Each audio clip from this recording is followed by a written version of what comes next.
So, hi everyone. My name is Henri Binsztok, and I'm the co-founder at OKcontract. And today we're gonna talk about transacting agents. And this has been a hot topic, and it's how we let them transact freely, but under control. So this seems to be a contradiction, but we will go into that. And this is basically how we automate these crypto transactions at the AI agent level, but without compromising security. So first, just a few words about the rise of AI agents. And it's already a very, let's say, big splash. It's a big market pumping in. There's Groundview Research and other analytics firm who predict 50 billion. And they may be even underestimating the total market 5 years from now, because AI agents can solve a lot of problems. They can replace humans doing work. But the problem is that there are AI hallucinations, there are errors, there are attacks, and they're not going away this year, and they're not going away next year, and they're going to stay for some time. So especially when we think about AI agents that do transactions, and for instance, financial transactions. And if we speak about this financial transaction, not necessarily blockchain, in fact, it's a very big market already. But the main risk is, what do we do with these errors, with these hallucinations, and how can we prevent basically the loss of funds in these transactions? And it's not something that is really easy. So let's talk about these hallucinations, errors. So basically the first thing is AI models are probabilistic. So even if you reduce what is called the temperature, which is, let's say, the genericity of the model, you still have the probability that the model goes wrong just because of a single word in the input, and you just change a word and it becomes a completely different answer. And this is the way these models work. Maybe this is the way some humans work as well, but we have some error recovery mechanism which may be lacking right now in these AI models. And so applicable to transactions, and especially on-chain transactions, it means that the address of the contract that you're calling can be wrong. It means that the parameters can be wrong.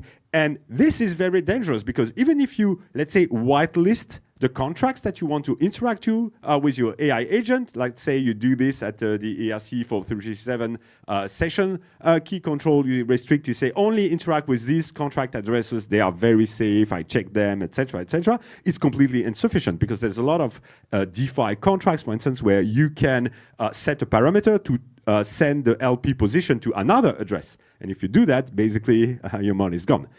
And each step basically is a risk of error.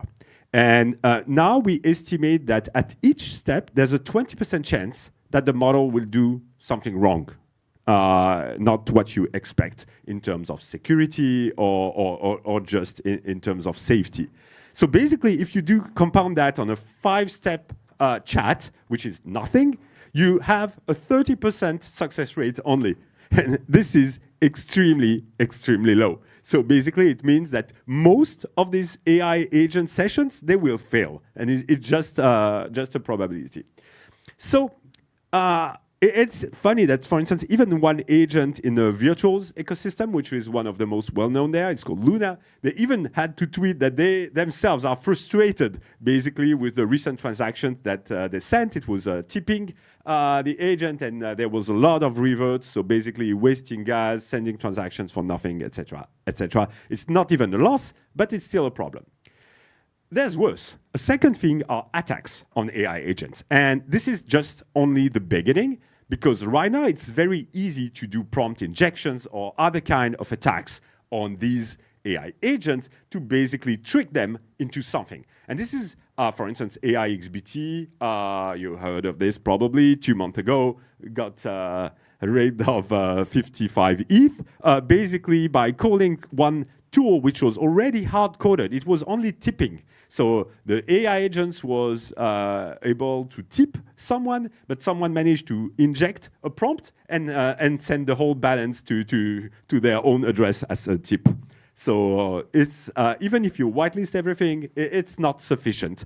And this is prompt injection, could be social engineering as well. It's very easy, or to take, let's say, a developer access to some kind of admin function to that agent. So there will be a lot of sophisticated scams and attacks in the years to come, and there's no end to that. Which leads basically to a user trust gap, which we have seen, for instance, in several studies. Right now, if we talk about financial transactions, even beyond blockchain, only 20% of the people who are in charge believe that they can trust an AI agent to do financial transactions.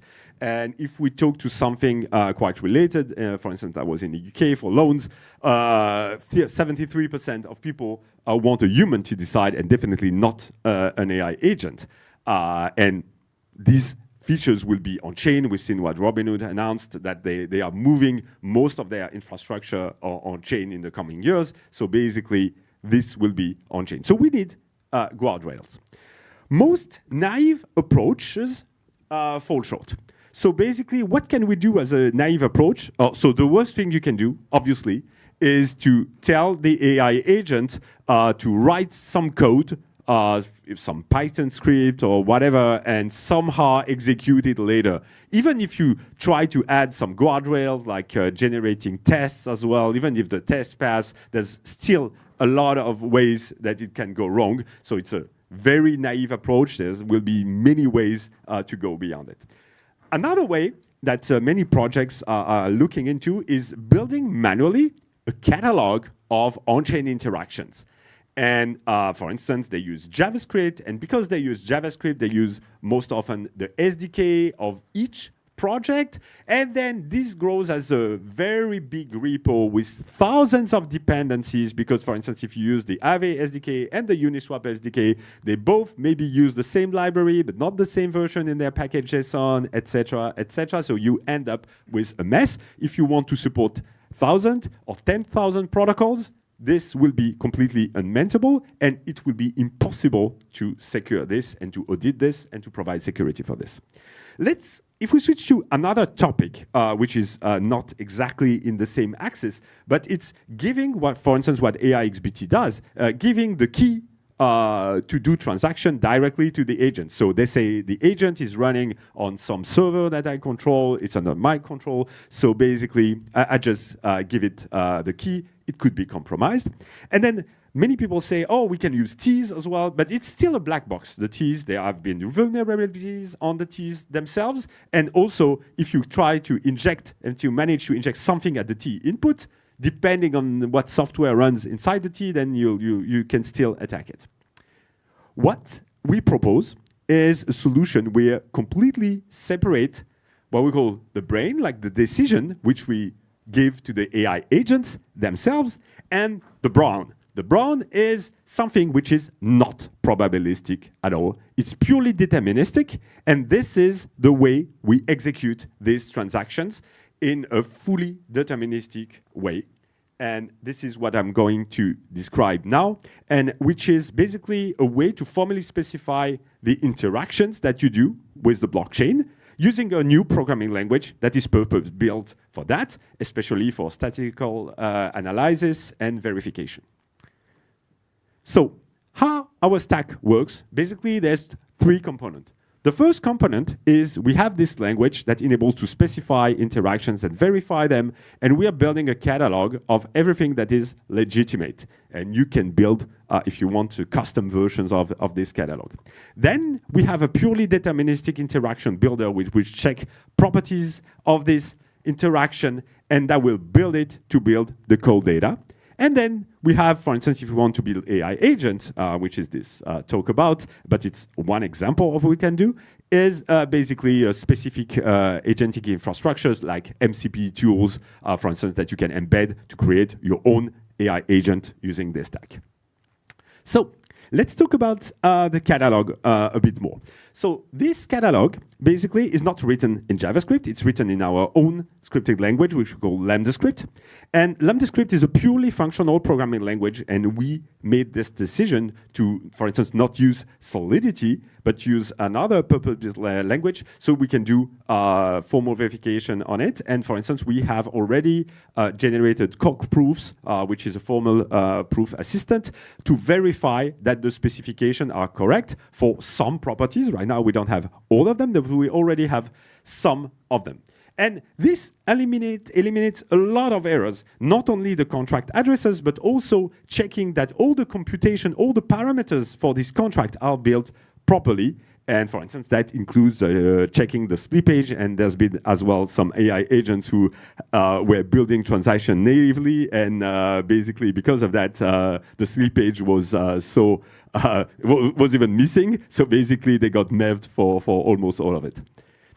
Let's see how a specification looks like. So now we are building a developer portal where you can see the specification. So this is, for instance, for adding liquidity on Uniswap. You see, you have just a few descriptions here, which are the formulas, basically the expression in Lambda script of basically the interaction that we want to build. So from these transactions, and we basically have a secure transaction builders, which takes the input as a high-level input and basically compiles the whole interaction, checks all the properties on these parameters until we finally build the transactions. And the final construction that we have, we can check that it's correct versus the specification of the interaction, which leads us to now how we use it as an agentic flow. So basically, now we are building an agent. What we do is we somehow collect the intent at the AI agent level of what the users want to do. Then we query basically the OKcontract catalog to see what kind of specification do we already have that is consistent with the type of intent that the users want to do. And here I can add one thing, is that this is somehow an open intent architecture, because you may have heard there's the intent architecture, of course, which is solved, let's say, behind closed doors by solvers, but you often don't have full visibility of the process of the intent resolution. Here, for instance, everything can be built client-side in the user browser or in a node you control, and you see exactly what specification you choose and how it is built, which is the first step, like we build it. And when it's built, then it's ready, it's safe, and we can execute it on-chain.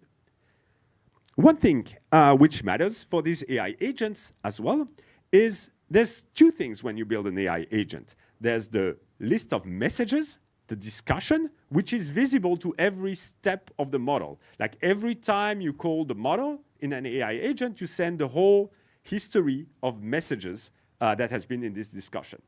What you don't share, though, is what you can build inside the agent itself. It is a memory. And that memory can contain secrets, can contain things that the LLM models will not see. But you have tools, and the tools can pick whatever they need in that memory so that they can add it to the discussion so that the model can make, let's say, the best probabilistic decision of the outcome. And I mentioned that because, for instance, the selection of the transaction, the parameters, they are in memory. And in the memory, you can do all the deterministic work as opposed to probabilistic work in the agent model. Let's see a demo on how transacting looks like. So we're not, it's not a full chat product. It's just a demo. But you see, basically, you're typing, OK, I want to mint something on optimism. So here, it's pretty slow. I have some time to talk. And I can tell you why. Because this demo runs fully inside the browser. There is the agent itself is inside the browser. The LLM, the model itself, is running on web GPU inside the browser. So basically, this is a fully local transacting agent, which adds, let's say, a layer of trust. Like at least you can trust that it may do very bad decisions because of the probabilistic outcome, but at least it's under your control.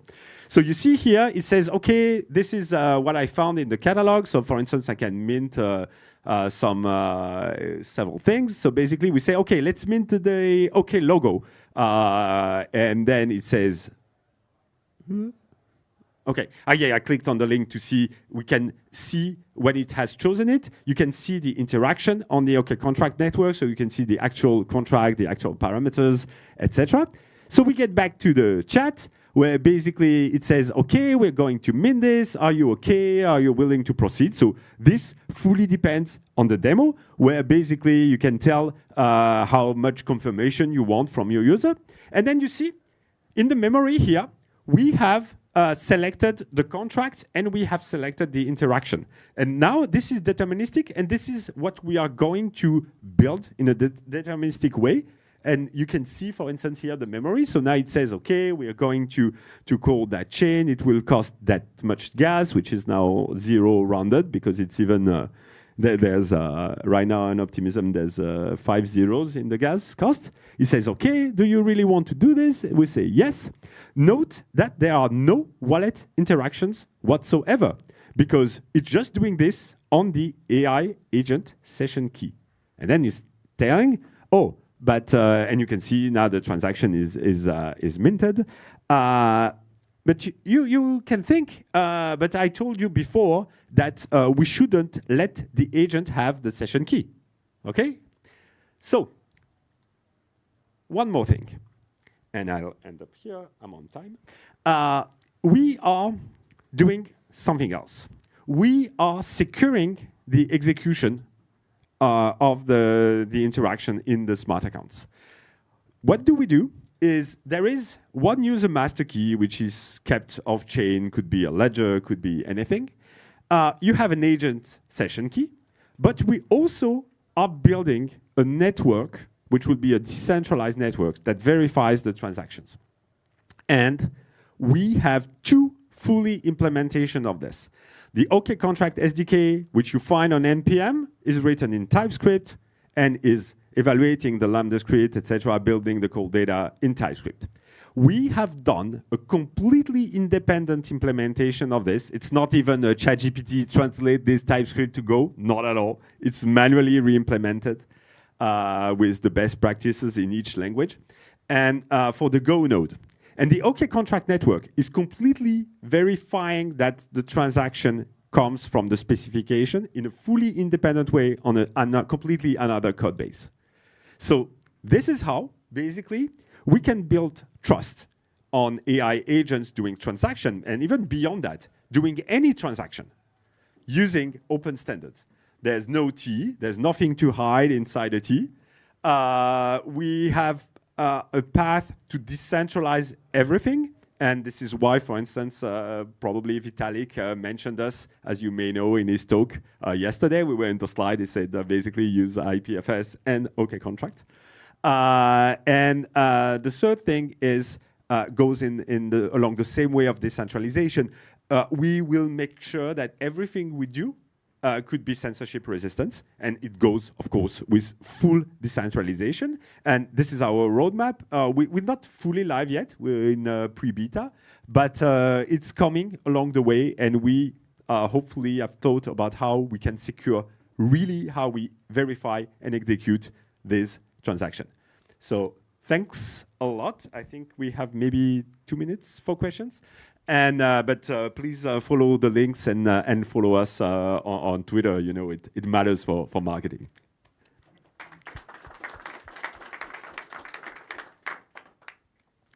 Do we have any questions? You seem very negative on T's, which is an opinion I haven't heard much before. Is there particular reasons why, or any particular exploits? So there were exploits previously with, for instance, Intel T's, and there may be others. The other thing is with T's is it's often a black box. You as a user, you don't know what's running inside the T.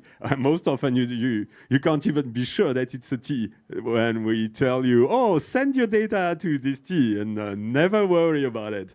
And there's a third thing is even if it's a T, if there is any vulnerability with the software that runs inside it, and if you manage or you manage to hack and push some, let's say, untested inputs to it, maybe you'll have one outcome that you basically wasn't planned.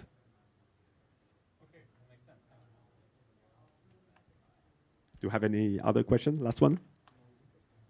Okay, we're out of time. You can talk to me afterwards. Thanks a lot to all of you. Thank you.